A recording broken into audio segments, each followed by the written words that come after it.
Kankakee Podcast is proudly presented by Pewter Pros, Stitch Prints, and Digital World Design family of businesses, celebrating 25 years of small business ownership in Kankakee County. Learn more at mypewterpros.com, stitchprints.com, and digitalworlddesign.com.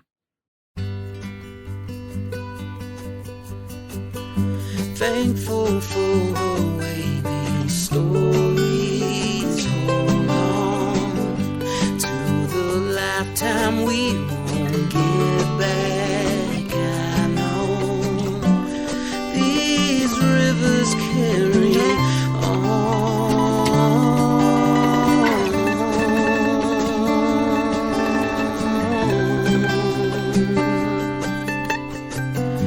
People tend to stick to you after time. Places tend to do the same as we do. This river carries on and on. Hello and welcome to Kankakee Podcast, where we talk about the people and places of Kankakee County. I'm Jake LaMore, and before we get to today's episode, let's take a look at some events that are coming up here in the Kankakee area. You can join Catholic Charities, the Diocese of Joliet's Catholic Charities, for their inaugural Glazing the Trail 5K. That's coming up on Saturday, May 20th at Kankakee Community College. This is a donut-themed, family-friendly event. It's going to be a blast, and it helps raise funds to support the programs and services provided by Catholic Charities, Diocese of Joliet. The event starts at 9 a.m. on May 20th.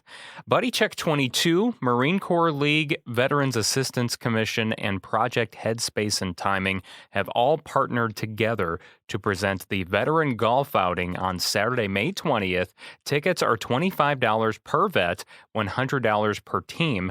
The opening ceremonies will be at Oak Springs Golf Course in St. Anne. That starts at 10:30. Registration begins at 9:30, and the 18-hole golf starts at noon. There's also a free lunch from 11 a.m. until noon. If you want to get more info, you can call Don Ball at 815-953-8543. And last but not least, Kankakee County Museum is having their annual Rhubarb Festival on Sunday, May 21st at Small Memorial Park. It's from 10 a.m. to 4 p.m. Doesn't cost you anything to enter. There's going to be plenty of vendors there, the pie eating contest, car show, live music, and so much more. Kankakee Podcast is also going to have a booth set up there selling merchandise and just raising awareness about what Kankakee Podcast is all about. So please be sure to stop by and say hello. You can follow Kankakee County Museum on Facebook and Instagram to get more details. Now, if you would like your community event mentioned right here on Kankakee Podcast, you can email it to lamoremediallc@gmail.com for consideration. Now, let's get to today's episode. You are the my own diamond, mind. or as Mike Tamano says, Cat Diamond. Cat Diamond. Yeah, that's funny. That's really caught on to. I owe him a huge thank you for his show. He does a great job with that for me in the mornings. Does. Oh, man, he's great. I feel like that's how we should start this, is introducing you as Cat Diamond. Yeah, let's do that. Let's do that. That's great. Yeah, I love it. Mike will love it. He'll love it. Yeah, shout out to Mike Tamano. Yeah, for sure. Yeah, so if you are a regular listener of The Valley, that's how you might know Darren Westphal now as Cat Diamond. That is your, actually, what's the other name he gives you? It's like some... It's Cat Diamond International something. Man of Mystery. Something like that. Yeah, I can't remember. But then there's some type of... it's like he gave you like a Hindu name or something like that. He throws all kinds of crazy stuff out there, curveballs. It's great. He's great. Westphal, obviously you're a sponsor of the Valley in general and Milner Media Stations, but specifically it's the free band names segment that great. You started sponsoring recently. I love it. And that's my favorite on Mike's show. That's probably my favorite segment that he does, probably because I was in music for so long. Right. I do that on a regular basis where someone says a phrase or you read something in the newspaper and you're like, oh, that would be a great band name. Yeah, right. I never thought about that until I started listening to the free band name. I listen to 927 all day long because it comes in on my radio by my bench. the way it started was last Christmas season. They were doing a countdown. Yes. Or right before the Christmas season, I should say. And I was like, I got a hold of Mike and I said, man, we should do a countdown to Christmas. It's perfect. I'll sponsor it. And man, that was so much fun. To me, that should be a year-long thing. Because Rob West does an awesome job too. He's obsessed with Christmas. He's got the countdown on his phone. That's great. If I need to know how many days till Christmas, I can just text Rob and be like, "Hey, how many days till Christmas?" He'll tell me. Oh yeah, those two play off each other great on that morning show, though. They really do. That's how I got into the free band names. I came off of that, and they came to me and they said, "Well, do you want to sponsor the free band names?" I was like, "Yeah, let's do that." And then we'll pick back up for Christmas and do the countdown to Christmas. It's awesome. Yeah. Well, welcome Darren Westphal of the Westphal Jewelers to the podcast. Yeah, thank you. This is really cool. Yeah, it's so great to have you here. You're one of my favorite people to see and talk to just because, if I'm in a bad mood and I see you, I'm instantly happy because you always seem to be in a great mood. I appreciate that. I don't know what it is. I don't know if that's just a front or if it's genuine, but regardless, you put me in a great mood. So I want you to know that off the bat. That's funny. Well, I appreciate that. Yeah, it is genuine because I have bad days. We all have bad days, but I don't like to take things seriously. I really don't. And so I try not to take things serious, I guess, just subconsciously and just, I don't know, I'm just laid back, I guess. Yeah, you just lost a bunch of potential diamond ring. Yeah, that's okay. It's worth it. It's worth it because I made you happy. He's not going to take this diamond ring seriously. Yeah, that's right. Right. Of course, yeah. Let me rephrase it then. I'm serious when I have to be, but only when I have to be. Yeah. Even then, I'm not that serious. Yeah, I'm really not. Just teasing. Yeah. Well, it makes that business actually probably easier because buying any type of jewelry can be kind of a stressful process, whether it's an engagement ring or it's just something else that's sentimental. It can be an anxious purchase or an indecisive purchase. You've got these choices in front of you and you're like, I have no idea which one to pick because I like all of them. Yes, it's a very interesting business. Lots of moving parts. And there is a lot of emotion attached to a lot of purchases. And then there's a lot of sentimental stuff that comes in there for repair and stuff like that. Yeah. But the girls do a great job with, I can't sell. I set diamonds. I'm an ex-bricklayer. I've done all kinds of things, but I don't sell. They do a great job of that. Well, let's get to the beginning of Darren Westphal then. You're born and raised in the area, right? I've lived in Bradley my entire life. Okay. Yep. And your parents, same thing? How did your family end up coming to the area? My mom was born and raised in Bradley. My dad actually, they came here from Paxton. And my grandfather moved them here and opened the store that we're currently in 1970. He had two other stores, and I don't remember what years those opened. Do you know where they were at? I believe there was one in Hoopston. And there was another one, and I don't remember where the other one was at, honestly. But I do know the history of this one that I currently own. So he had opened that in 1970 in the spring, so 53 years next month, I think, actually. And then my father bought it in 1980 from my grandfather.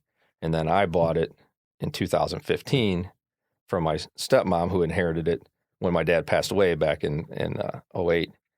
But I've been in the store forever. I mean, since I was 10 years old, I grew up there. Yeah, I was sweeping the floors and then doing the engraving. I did that for years. And then I actually sat down at the bench when I was 16. And when you say the bench, I actually started sizing rings and setting stone stuff. I remember the first ring I sized actually was a Black Hills gold ring for a girl that I was dating at the time as well. But that was the first ring that I had ever sized. And so since I was 16, which now 35 years later. That's a long time. Here we are. Yeah. So your grandfather, is he the first one in your family to get into that business? Interesting story. So my grandfather was in World War II. He was in the Navy. He was a radio man in the Navy, actually. Oh, nice. And when he got out, the way I understand it, they basically gave him a list of things that the military would pay for schooling. And watchmaking was one of them. And so he did. My grandfather was actually never a jeweler. He was a watchmaker. So he went to watchmaking school. And actually my dad and his two brothers all went to watchmaking school. And then they went on to become jewelers and gemologists. But my grandfather was just a watchmaker. That was primarily what he focused on Yeah. then, or did he sell other jewelry as well? He did. Yeah, They okay. end up having a full service jewelry store, but he only worked on watches. But at that time, that was a big deal. Watchmaking was a big deal. Obviously, there's no cell Yeah. phones. Yeah, right. That and the railroad. They all carried pocket watches, and they had to be serviced every 6 months or every 3 months or whatever. So he had a lot of railroaders come in. And Can you imagine having a contract like that today where, I'm going to service all of your pocket watches? Yeah, right. And they had to be pretty dead on because a train accident's a problem. Yeah, so just a little the bit. timing is, it was everything. So how is a watch made? Do you know? Did you learn that trade or ever see your grandfather put together a watch? did. Yeah, my father. Did and he my actually build it from scratch? Or No. Okay. They could take them apart and put them back together, remove parts that need to be replaced and stuff like that. They didn't test you on that. No, I watched them do it and knew early on I didn't want to do it. It was too intricate, and I didn't feel that it was something that interested me at all. Just thinking about it stresses me out. Yeah, it's a lot. There's a lot of parts in a watch, and it's insane. Microscopic. Some of them are, very, very delicate, and it's like I stick with the jewelry and sweeping. What makes a watch tick then? Essentially, when you wind a watch, there's a spring in there. It's called a mainspring, and it's basically a coiled up piece of metal that's in there. When you wind it, it tightens that spring, and as that spring is loosening, it's moving the gears in there to keep time, running the second hand, and then there's a stem in the center for a second hand, the minute hand, and the hour hand. All those gears gear that down to make it happen. It's pretty amazing, really. But if you don't have a wind-up watch, then you've got a battery-operated one, right? Yes. So quartz. The battery powers the movement in there to keep time. And then the watch that I'm wearing here is a self-winding watch, actually, which works the same sort of as a mechanical watch. It's still a mechanical watch, but as I'm wearing it, it stays wound. Wow. Is that so? Is like that a Rolex? Okay, so that's not like the solar. Mm-mm. Okay, Mm-mm. That's a whole nother deal. That's a whole the solar. That's the one you hear Mike Tamano on the Valley talk about all the time. The Citizen watches. Yes. So how does the solar powered? The face of the watch actually takes in the light and powers a battery essentially inside there to keep it charged to run the watch. How long are those supposed to last? If you put it in the dark, I'm pretty sure maybe a week or two. Okay. Those will run like a mechanical watch. If I set this one down, don't wear it for 2 days, it'll die. And then I have to pick it back up. Does it only work with natural sunlight? No, actually, no, you don't need the sun at all, actually, any light. So any artificial light works too? Sure will. Oh, that's great. Yep. Yeah, anyone that's working in the dark. Yeah, right, exactly. Or, no, they're great watches, actually. I guess getting back to, so it started with what was your grandfather's first name? John.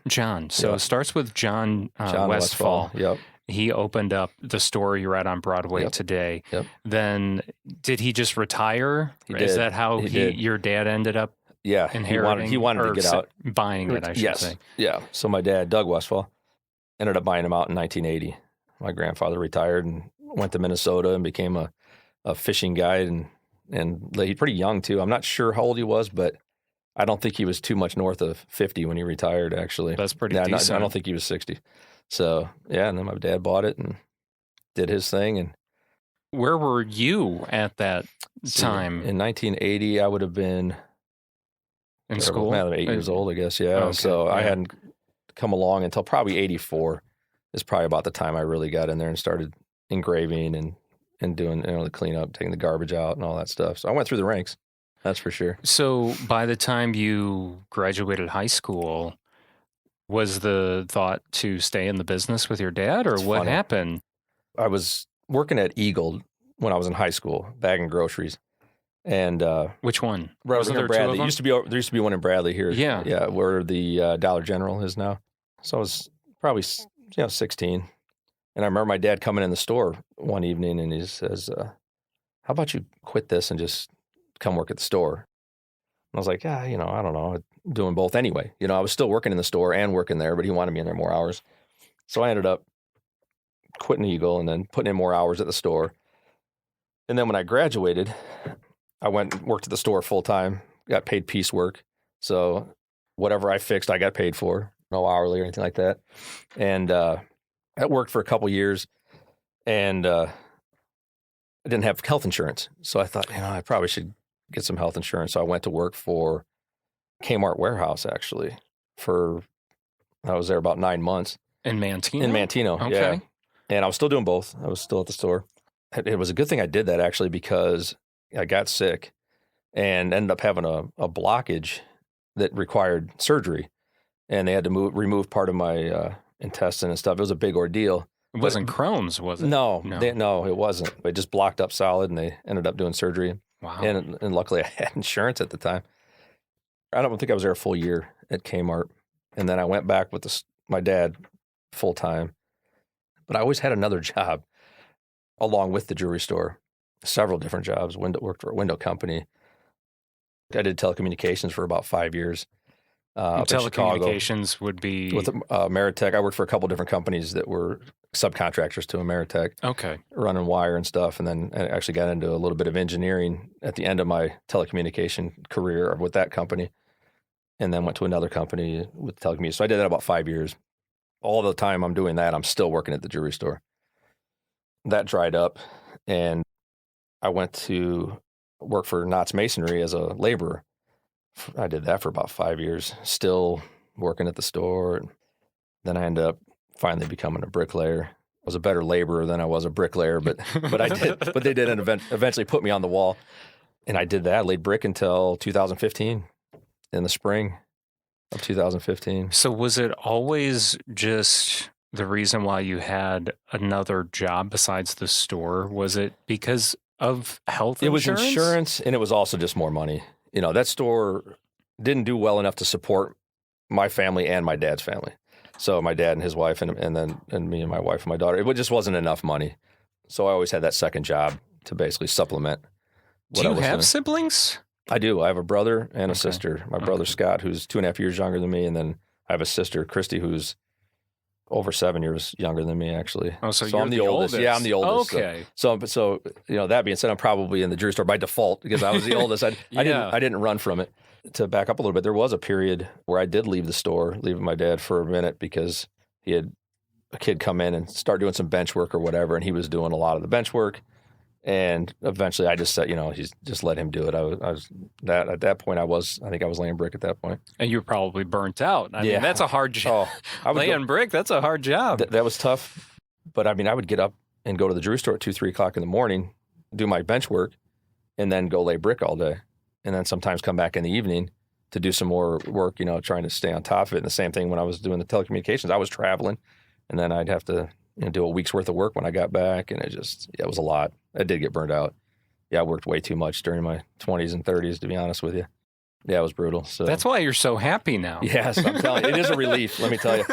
But it's funny because there's some days, because of the retail, it's so stressful in there some days that I'm more tired leaving there at 5 o'clock than I was laying brick all day. Really? Yeah, honestly, because it's just the mental strain, I suppose. That's a big part of it. Yeah, for sure. Because the laying brick was, physically, it was pretty tough. Laboring was It's a lot of very tough. Repetition. But we did have fun, though. It's just a bunch of guys doing all the same mindset, just doing our thing, telling stupid jokes all day. And, we had fun. So yeah, I do miss the guys. I miss that part of it. But I'm glad I'm not laying brick anymore. I'm glad that I'm in the store and it's going well now. I had some tough times, when I first opened or when I first bought it in 2015 from Carrie, my stepmom. All I knew how to do was fix jewelry. I didn't know anything about business. I didn't, and I didn't have any money. So, and I had to borrow a ton of money from the bank to purchase it from her. It was pretty stressful. Here we are, 2023, and still paying that note. But I'm so glad I did it. It was scary. It was a leap of faith, I would say, at that point, because I really didn't know anything about business. And what made you take that leap? Was it just because it had been in your family for so long? Carrie was done. She wanted to retire, and really, I was her only move other than closing it for good. Going out of business and shutting it down. And so I talked to Lisa, who's my wife now, and she supported it. And I was like, you know what? Let's do it. It was tough for really the first 4 or 5 years, but it's great. It was super tough, mainly because of you did not know Like, you didn't have any business or running a business, managing a business background. Sure. Your dad or your grandfather, you never kind of had a peek into that when you were there? It's funny you say that too, because my grandfather was really a pretty sharp businessman. That's where his mind was. It was in the business, from what I understand. I wasn't real close to my grandfather, so him and I never really had any real in-depth conversations about business or anything like that. That's unfortunate. Pretty shrewd. Yeah, it is unfortunate, actually. I never really got to know him. He was a pretty shrewd guy and pretty... to the point. Very, in that generation. So we didn't get along all that great. I see. So, and then to my father, my dad really, he was an artist.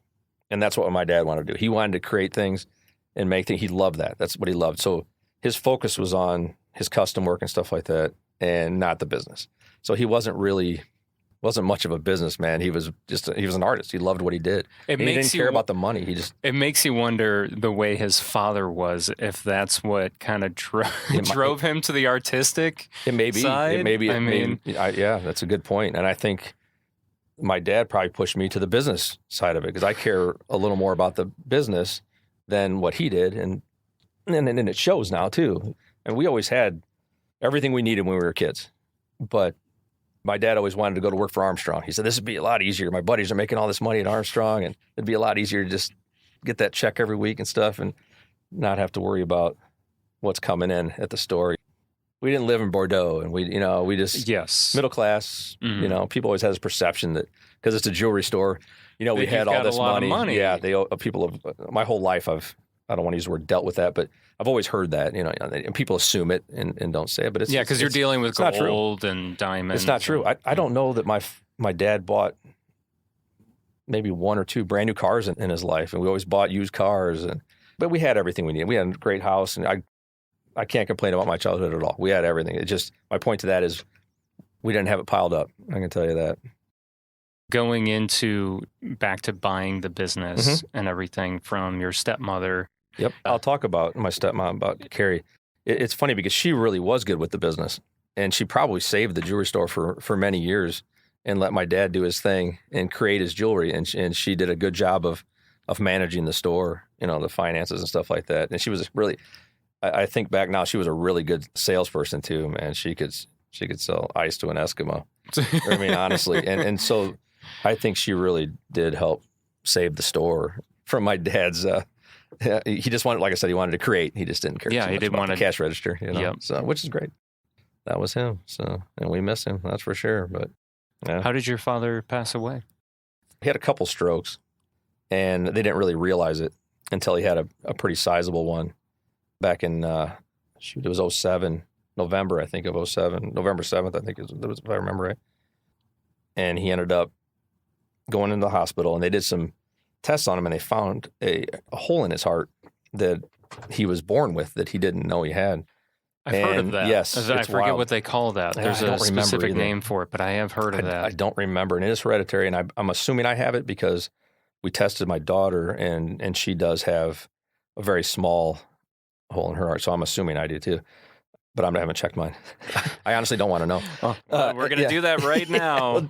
Your wife hopefully is listening to this and making an appointment for you right now. I probably should have checked out. Right after I order the bagpipes, I'm gonna get that checked out. Yeah, that's right. We got to order bagpipes. We'll get into that in a minute. So, but anyway, he never came out of the hospital. He was in the hospital for 10 months. He went in at 58, had his 59th birthday in the hospital, in and out of hospital, nursing home. And then he died at 59 in August of 2008. So that's so young. That was awful. Yeah. So that kind of another reason you need to. I know you're in. I need to. I need to get it checked out. Yeah, get that checked out, man. But that's when you lose your father that young. It changes. It changed my thought process. I'll tell you that, man. I try to have fun. I try to. Probably, I would imagine it really changed your perspective on the store. Everything. It changed my perspective of everything, yeah. Now I'm 51 years old, and in my mind, I'm on borrowed time after 59, It's ridiculous to say that, but... we're all on borrowed time no matter what age we are. It's true.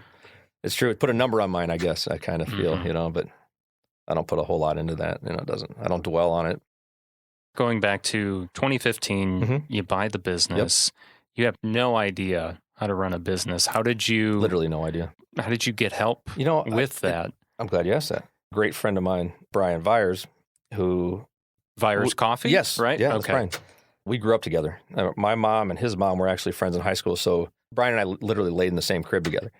And I always say we're friends by default because our moms Right. were friends. So Sure. it's just a joke. But so he helped me out a lot. He really did. And it was funny because he came in early on with me and sat. We talked about some things, and some of the things he said to me really made me angry because I was thinking I can't do that. Like I'm in this box I can't step out of. And he had some great business ideas as far as sales and stuff like that go and stuff. And it was just so foreign to me that it would not sink in. Do you remember what some of those things were I don't recall exactly. I do remember one time he was in there and I actually got angry about it, and I can't remember what it was, but I'm sure that it was something that was going to get me out of that box that I didn't want to step out of. I like to hide in the back of the store. I'm not like you said, when you see me, I'm happy or whatever, but I'm nervous most of the time around people, to be honest with you. And so it was hard for me to follow this business plan he's trying to put out for me or whatever. And, I don't do well with computers. Computers kind of missed my generation, unless you really went into computers, it kind of skipped us. So there was a lot of things that were very foreign to me when it came to running this type of business, for sure. And actually, Brian and I, to step back, him and I were in business together years ago. We had an insulating business. We insulated houses and stuff together, but neither one of us knew anything about business back then. We were 19 years old, I think, when we did that. So, oh, wow. But he does know a lot about business, and I know that now that I've been in the business now since 2015, the things that he was trying to instill in me back then, we're doing now. And he was 100% accurate on really everything that he was saying to me that I'm finally implementing.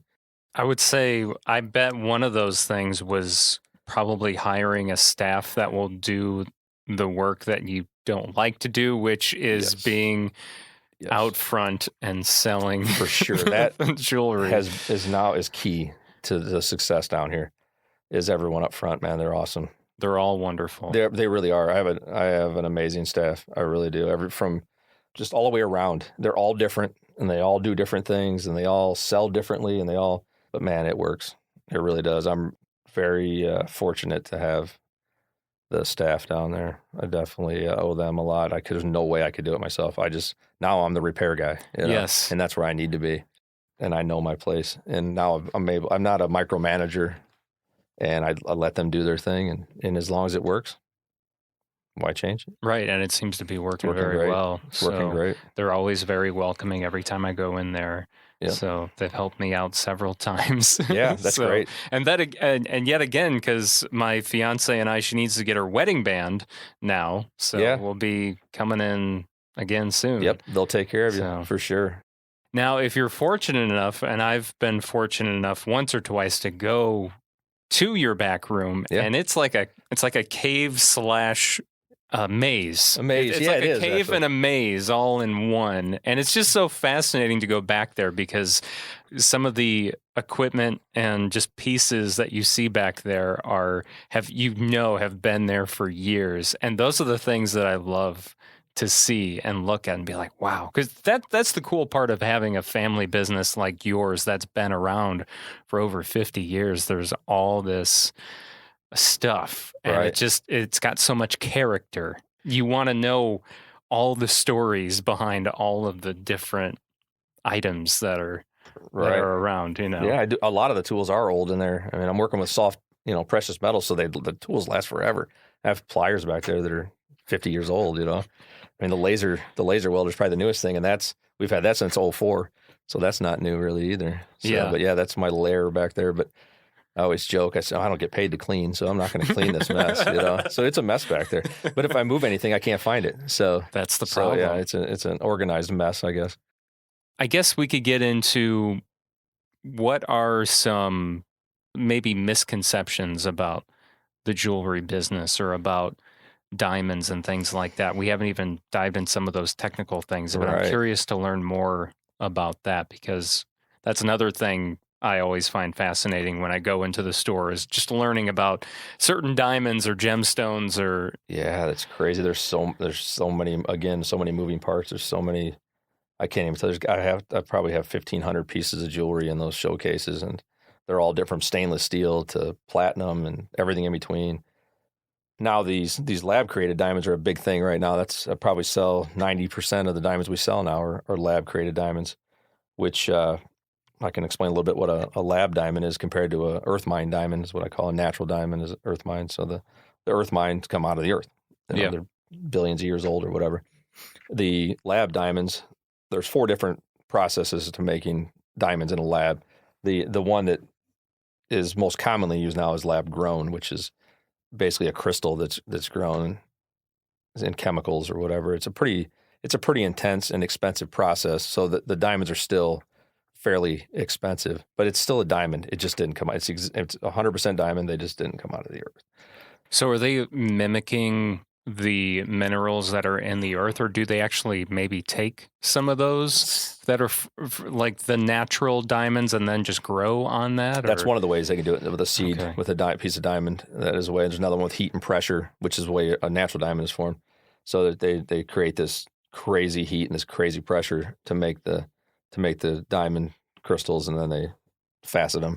They've been doing it, I believe, since the 50s, but they weren't really able to make them to the standards for jewelry until just the last couple decades. I would imagine probably a big part of it was being able to do it quicker and at a bigger scale, right? Back in the 50s when they started experimenting with that, they probably took them a long time just to grow one. Definitely. The technology, but diamonds have grown with technology, just like everything in the world with technology. But yeah, they've been using them for saw blades and drill bits for years, man-made diamonds, for decades, since the 50s probably. But now they're able to make them to really good quality. And yeah, they're great. A lot of people like them just because you're not disturbing the ground, disturbing the earth to get them. And, the whole blood diamond thing. Yes, blood diamond. Yeah, I mean, it's so that's kind of made the lab grown more popular, and the price right. Can you really tell a difference between a lab grown and a natural? It's very difficult. I mean, from the naked eye? No, you really can't. The legitimate lab grown diamonds, and every lab grown diamond we sell is certified. It has to be certified to be legit, and they laser inscribe a number on the girdle of the diamond that matches up with the paperwork. So as long as we can find that inscription on there, we know that it's a lab diamond. There is equipment out there that can be used to tell the difference between a natural and a lab, but it's expensive. And at this point in the game, we don't really need it. But a lot of these labs are getting put out into the market, and it's a double-edged sword. Yeah, it really is. Because some people might be getting what they think is a lab-grown diamond, and it turns out it's actually fake. Absolutely. There's dishonesty in every industry. There really is. You just, I always tell people you can't stay in business for 53 years if you're dishonest. So I would trust someone who's been in business that long. There's always a bad apple, and given the industry a bad name over the years, switching diamonds and stuff like that. I'm not sure who's doing that, but it really only takes one to be a problem. So what really is the way, how can you tell if a diamond is fake or not? I can tell usually at a glance, as far as between a natural diamond and, let's say, a cubic zirconian, which is another clear stone, but that's a man-made stone. Nothing like a lab-grown diamond, completely different. But I can usually tell at a glance. I can tell by the way it sparkles and stuff like that. But I do have a tester that I can test a natural diamond and know that it's a natural diamond. I was curious. I remember I had that experience too. I brought in a family ring and found out the stone, and it was not a diamond. It wasn't a diamond, yeah. It was, the cubic. It was probably a CZ, yeah. It was something, something like that. And I was a little bummed. Yeah, it's funny because it happens pretty often, actually. Yeah. Somebody will find a ring or just a loose stone in a parking lot somewhere and bring it in, and they're excited. Like, oh man, it's not. I'm sorry. I'd say 99% of them are not. And I think, I never find it. I never find this stuff in a parking lot. You know what I mean? I've never found a ring in a parking lot or any kind of stone that would even resemble a diamond. When it comes to gold and silver, then how do you tell the difference in those? And again, it's from looking at it for so many years. I can usually tell with a little bit of, if to put my optivisor down and little bit of magnification, I can tell a legitimate jewelry is stamped, 14 karat, 18 karat, platinum or whatever. I still get a lot of stuff in there that's stamped 18 karat, and it's not. It's just a piece of brass or something that somebody fraudulently stamped 18 karat in there or whatever. So again, there's always bad seeds out there. But I can usually tell by the construction. I can tell I just can for looking at it for so many years. And probably the feel of it sometimes, yep. Because a lot of times gold pieces these days, are they 100% gold? No, not at all. They're mixed with other metals, yes. right? Yes. So the carat gold, which is used in jewelry, usually 10 carat's the lowest carat. So 10 karat gold is 42% pure gold, and then the rest of it's other alloys that they mix in with it, so so you can use it so it can be malleable and made into jewelry. 24 karat gold, which is pure gold, is almost never used in jewelry. It's too soft. You see a little bit of 22 karat, not so much in the United States, but you see some 22 karat jewelry, but it's really soft, but that's more pure. So that's almost pure gold. And then 14 karat gold is 48% pure gold, and 18 karat is actually 75% pure. And then there's other alloys they mix in with that. So when the gold is 48 karat, it's pure gold. When you say soft, like, can I shape it with my fingers? Is it that soft? Because I've never actually held pure gold in my hand, so I have no idea. Well, they compare the hardness of pure gold to the hardness of your fingernail. Okay. So yeah, like on the Mohs scale. So it's not soft like you would think, like Play-Doh or something like that. It's not that soft. But if you rolled it out into a thin wire, it's very pliable, malleable, flexible. Which is why they add the other alloys in there. So that way you can harden it, yes. And you can reshape it too a little, maybe a little easier. And it changes the color quite a bit too, because pure gold is very, very yellow. And as the carat goes down, 18 karat yellow is still pretty yellow, and then 14 karat's a little bit less, and then 10 karat's a little bit less because of the other alloys they mix in with it. So when you get gold, because you still buy and sell gold, is that still a hot thing right now, gold or silver, or both, one or the other? Yeah, I buy it almost every day, to be honest with you, off the street. Whether someone inherited a bunch of stuff and they just don't want it, and so I'll buy that from them. A lot of times they split it up, amongst the family or whatever. But I buy it all the time. People bring in maybe just one ring, or they'll bring in a whole plastic tote full of jewelry, and I'll sort through all of it, pull the costume stuff out.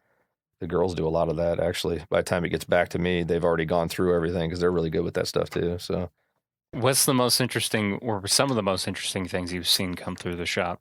I buy a lot of gold teeth. Yeah, do you really? I do, yeah. I was just literally about to ask that. Yeah, that's interesting. It's very often? It's more often than I want to handle someone's old tooth, yeah. Yeah, let me put on the rubber gloves here first. They come in roots and all, the gold cap on it. Maybe still some blood dripping there. Yeah, sometimes they'll come in the bag that the dentist or the orthodontist had pulled it out and put it in the bag, and they bring it in. And I got to crush the tooth out of there to actually get the weight on it. Well, I got to go pay the mortgage, honey. I'm going to the dentist. I'll be back in a little bit. I actually have a funny story about teeth. And Mike Tamano had mentioned on the, I think it was during the Christmas countdown, that we buy gold teeth, Yeah. So we had a guy come in a few days later, and he says, "Okay, I haven't had my teeth pulled yet, but when I have a couple gold teeth, and when I get them pulled, I'm going to bring them in and sell them to you guys." He said that you mentioned that you had heard Mike on the radio. Yeah. Saying that we bought gold teeth. I thought that was funny. He's like making a reservation to bring his teeth in. Yeah, he wants to make sure that you're going to take them before he pulls them out. That's right. Because then once it does that, obviously he's not going to put them back in. Yeah, it's funny. So that's interesting when those come in. And every piece of jewelry that I look at is different than the next piece of jewelry that's coming in. They're the same, but not. There's always something different about them. So it makes it interesting for repairs and stuff like that. Yeah, what's the oldest piece of jewelry that's come in your shop? It's funny because it's really hard to date jewelry. Yeah, unless someone has paperwork, right? But who has paperwork from hundreds of years ago? Right. It's hard to date jewelry. Just you can kind of I recognize the stuff that was sold in the 80s. Because it has a certain look, or there was a popular shape of diamond. Same thing with the 90s, and they go through trends. But as far as really old, antique stuff, it'd be almost impossible to date it, to be honest with you. You might be able to get within 20 years of it or something, but it'd be really difficult to date it. Besides gold teeth, then, what else can you think of that's come in? I actually, back on the teeth, I don't know why this is a weird story too. I actually had a guy come in with some little vials full of molars, teeth, well, they were actually his son's teeth, but he wanted a necklace made out of them. And I worked with this guy for, about 6 months. And I shouldn't say I worked with him. I put him off that long, to be honest with you. I didn't want to make this. I knew it was going to be awful. He was making it for his wife. I never asked if his son was still alive or had passed. I never asked that question. But I did. You can only assume that I would think there's a chance either that way, he's not. Yeah, the whole idea was so bizarre that either way it was bizarre. But so I made this necklace out of these teeth with birthstones in between the teeth. And I don't have a picture of it anymore. I wish I lost the phone. The memory on the phone, I lost all the pictures on that phone, so I don't have the picture anymore. But it turned out he loved it. I don't imagine his wife did, but he loved it. And hey, it was interesting. Know. It was interesting, yeah. So that was kind of bizarre. But that's weird. It is. That was kind of weird. I don't think I could do that. Yeah, that only happened once in my 35 years, so hopefully it won't that happen again. Yeah, that was kind of odd. I've heard of people buying necklaces that you can fill ashes with. There's like a lot. It's like a locket, and I've heard of that. I do that pretty often too. You do those often? Yeah, I do. They usually don't purchase those pendants. I can get those pendants, but they usually purchase them through the funeral home or whatever. But then they'll bring a box of ashes in. And have you actually? Oh yeah, I do. Some... I do many times. Yeah. I have. Yeah, actually. How do you do that? Yeah, because it's so small. It is. They're usually really small. So I usually get in there as respectfully as I can with a pair of tweezers and just pull out what'll fit in the little pendant. It's funny because I can remember my dad did the same thing, and he spilled a few people back there over the years. Yeah, and so there's a few. Yeah, there's some ashes in the building from several if anyone people, ever experiences any hauntings when you're in D. Westphal Jewelers, that's why. Yeah, there's ashes in there. Yeah, I've put them in rings before, actually, too. Oh, okay. I guess behind the stone in an engagement ring. Then I welded the gold around it and sealed it in there. Do people have certain pieces of jewelry melted, and then can you mix the ashes in with that? I don't know. I've never tried that, honestly. Oh, you never tried? I've never tried that. I thought I wasn't sure if people do. It would. I'm sure it would work. I know they'll do that with like a glass blower. It'll take ashes and put it in the molten glass and roll it in there, and then you can have a piece of glass with the ashes in there. But I've never melted them in there. I'll have to find a willing participant and try that. Try that. Sure. Let's do it. Let's try it. Let's do it. Just need some ashes. Right. That's funny. Oh my gosh. I probably asked this earlier, but like misconceptions, going back to that, what is a misconception about? Just because it's like anything else, there's a lot of chain jewelry stores. There are.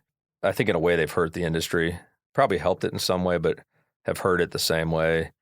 Any big box store, I don't care what industry it is, I'm not a big fan of. Even restaurants, I like to eat at local restaurants and stuff, and they definitely have changed the market as much as probably the internet and QVC. That was a pretty hard hit. Oh, I didn't think on about the industry. QVC. Yeah, it's a big deal, and they're still strong. I mean, really? Oh yeah, they still sell a ton of jewelry. Must be more with like the baby boomer generation, I would Maybe think so. I don't know who's buying stuff off of there, to be honest with you. I've watched little bits and pieces of it, and they draw you in. They're definitely good. Yeah. Oh, yeah. They've got it down to a science. They do, too. They've got it down to a formula, man. Crazy lights and some really excited people. And then they sell that shiny stuff like crazy. That's all it takes. It really does. Yeah. But yeah, as far as the big box stores, I think we play off each other, and I think they help us in some ways. They scare people off and figure out that they'd rather come to a mom and pop store and get some good service, and they're not buying from robots. It's such a personal business that I don't know why people buy it off online, to be honest with you. I wouldn't trust sending $1,000 out at something shiny I saw on TV, and then it gets there and hopefully it's what you ordered, So yes. to me, jewelry is something you need to touch and feel. And a big thing that D. Westphal Jewelers, it's not just the quality of your products, though. It's also just that customer service that you guys offer as well. Yeah. And the knowledge, obviously. Yeah, there's a whole lot of knowledge in that building. I mean, if you put all the people in the stores, years of experience together, I mean, we're probably 200 years worth of experience in there, and that's huge. Yeah, the service is a big deal. Obviously, it's everything. I mean, and then the quality. We like to sell quality jewelry for lots of reasons, but one reason is I don't want to work on it. I don't want it to come back. And little stones fall out here and there, and I get that. But if the better quality stuff, it doesn't happen as often. So I like it to go out that door with a smile, and I don't want to see it again until it needs normal maintenance because you're wearing it out. So bringing that up, is there something that you see a lot of that people are bringing in maybe from some of those chain stores where those kind of stores are falling short, and you're kind of picking up their slack? I fix a lot of their stuff. Yeah, I do fix a lot of the stuff. Not everything that the chain stores are selling is not quality. But there is a lot of stuff out there that just isn't. The quality's not there, and you're more or less getting what you paid for. Most of the stuff I see is fixable. There's certain things that aren't, and we send them out. But there's things that wear out on rings that people don't think about. The prongs, I fix a lot of prongs every day. I'm rebuilding prongs, so people don't. And prongs to keep in. Yeah, it holds in the stones. Yeah. All stones are held in by friction. There's no glue. There's no epoxy. It's held in by the friction of that gold, typically 4 prongs on even those little stones that are in there. There's prongs holding those in. So if you bend the ring, you open up some of those prongs and those stones, they fall out. In the sizing process, if I'm sizing a ring down, I take the gold out, I bring the ring back together at the bottom. Sometimes that opens up some of those prongs and you have to tighten them up. So we check everything that leaves that store twice.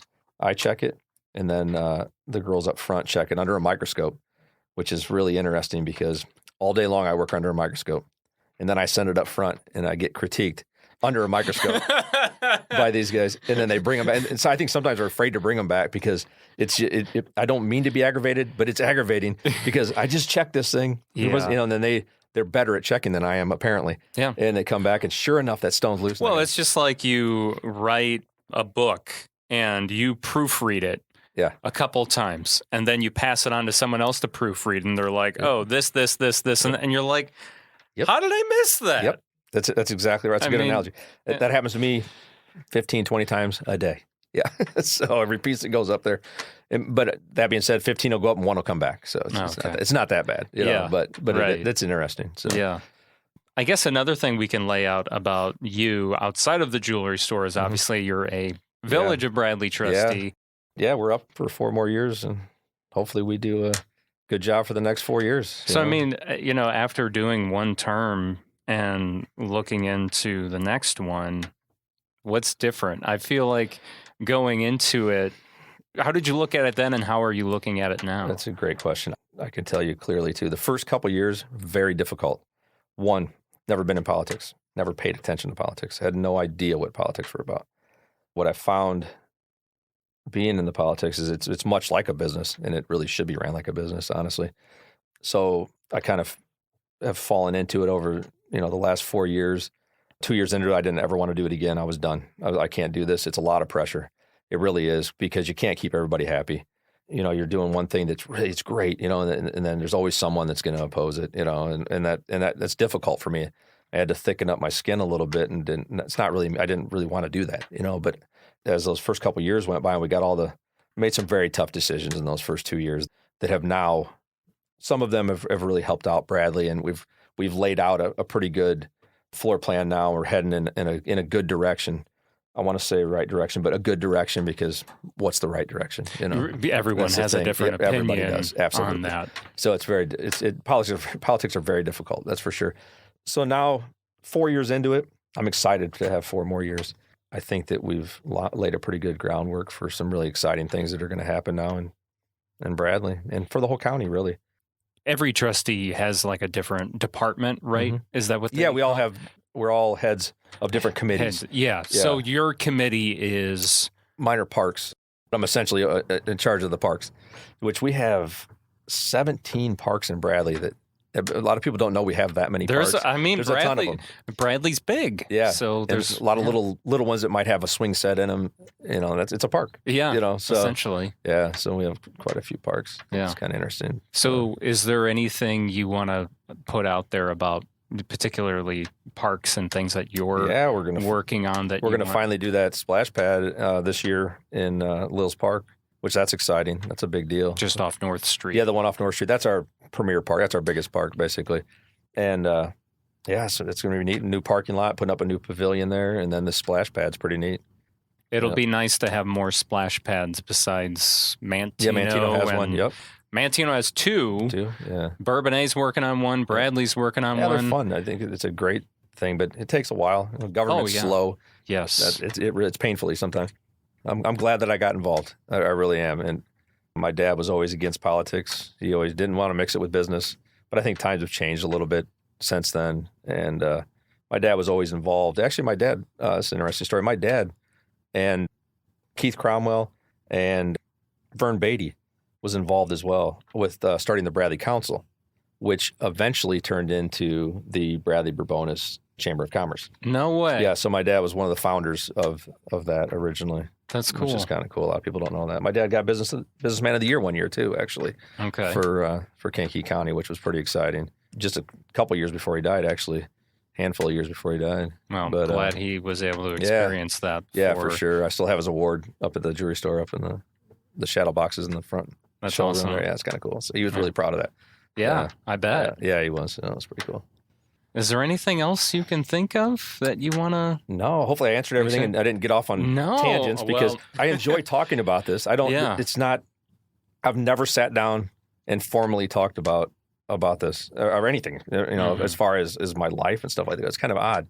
So I think I need to interview you. I think we need to switch places because I want to hear about you sometime. No, man, I don't know. So, everybody has a story. That's true. Everybody does, and I'm no better than anybody else at all. I mean, I just a regular old guy that was born into a business basically that I worked really hard and went through the ranks and eventually purchased at an age where I could finally handle it, Yeah. If I'd have done it sooner, it probably wouldn't have worked out, Had my dad still been alive, it may not have worked out. Everything happens for a reason. Yes. And it's really fallen into place, and it's just, I'm very blessed for sure. And as we've talked about in the past, I'm pretty sure D. Westphal is the oldest jewelry store at this point, right? Yeah, it is. In the county? It is. Yeah, with Volkmann's being gone. Volkmann's had been around for over 150 years, actually. Long time. They were around a long time. They had such a legacy, too. I mean, they actually started out as an eyeglass store originally, and then they moved into the jewelry and stuff like that. And the only Volkmann I had ever met was Wally, and I met him at my dad's wake, actually. Oh, He came in and introduced me, and that was the only time I ever shook his hand, the only time I ever spoke to him. It's the only Volkmann I ever knew. Yeah. And that was it. And it's sad that they're gone, to be honest with you. Yes. It's a lot of years. It is. It's very unfortunate that they're gone. So, but yeah, we're the longest now at 53 years, and we'll see where it goes. My daughter's in college to be a teacher, so she's most likely not going to follow in my footsteps, you know. Unless she has a kid. That might be. Maybe, yeah. I don't know if I'll be around long enough to teach someone that much, down the road. But it's hard to say. Smarter than me. Another reason why you need to go get your heart checked out. Yeah, that's right. Yeah, exactly. So you can make sure that you're around for that. Yeah, for sure. Well, thank you so much, thank you. Darren, this was great. for everything. This was great. I love your setup down here. This is cool. Thank you. It's awesome. Done well for itself so far. It's perfect. Yeah, it worked out good. I was nervous and excited to do this, and I was really excited too, just for the reason I just it's always a pleasure to see you. So well, thank you. And same. And I'm not disappointed. Hopefully, you're not disappointed. This was fun. Absolutely not. This was fun. No, thank you. Thank you for all of your support and just absolutely for doing everything that you do. And of course, D. Westphal is on Broadway and Bradley, D. Westphal Jewelers. But then, if there's anything Village of Bradley related, your door's always open for that. Yeah, absolutely. For sure. Just so people know that. Definitely. Yeah. So. And everyone needs to support Kankakee Podcast because Jake's doing a great thing here. It's awesome. Thank you. Yeah. Thank you, Darren. That does it for this episode of Kankakee Podcast. I'm Jake LaMore. thank you so much for listening. We are proudly presented by Pewter Pros, Stitch Prints, and Digital World Design family of businesses, celebrating 25 years of small business ownership in Kankakee County. You can learn more at mypewterpros.com, stitchprints.com, and digitalworlddesign.com. Also, a special thank you to our patrons for helping make this episode possible, including Don Geisinger, Diana Crowley, Joseph Lamont, Bill Parakis, Lori Crayoch, Karen Bishop, SLS Home Inspections, Seth and Mary Berkey, Jake Lee, Jesse Arsenault, Dave Barron, Veronica Featherston, John Sullivan, Sue Hornung, Samantha Rocknowski, Lake Iverson, Travis Garcia, Jane Bostwick, Dawn Harrison, Simon Topless, Scott Wright, Carrie O'Connell, Jamie Race, Joanne Berry, Anthony Vicelli, Eric Olson, Nolan Bukowski, Natalie Flagel, Carl Earps, Jeff and Rosa Carroll, Teague Dreenan, Sandy and Steve Twait, and Rose Lucky. To become a podcast patron, go to kankakeepodcast.com and then click on the Patron tab. If you pledge $5 or more per month, you'll also hear your name announced on an episode of the podcast. There is also access to extended versions of episodes, video versions, and more. And our theme song, written and performed by Lupe Carroll, recorded by Daniel Bishop. This river